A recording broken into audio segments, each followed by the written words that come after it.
Matapos mamasyal sa Carabao Island, sa isla ng Boracay naman ako napadpad.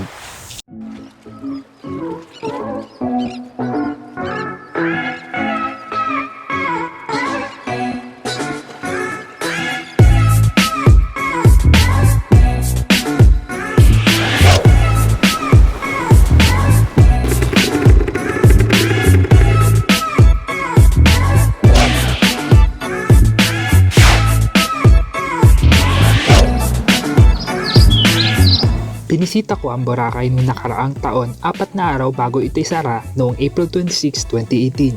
Sa mga hindi pa muling nakakabisita, kumusta na kaya ang kalagayan ng isla? Ito ay iilan sa inyong makikita.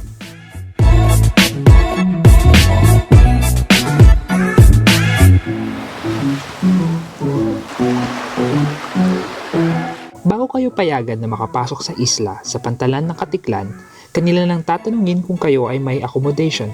Ito ay isa sa kanilang paraan para malimitahan kung iilan lang ang pwedeng makapasok na bisita. Maaring mag-book ng accommodation na malapit sa White Beach para sa mabilisang pamamasyal at paglilibot.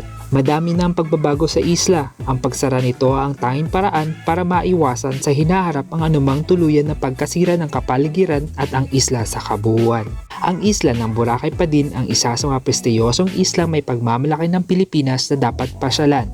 Dahil dyan, paghandaan nyo na ang maaabutang buhos ng turista mapalokal man o dayuhan.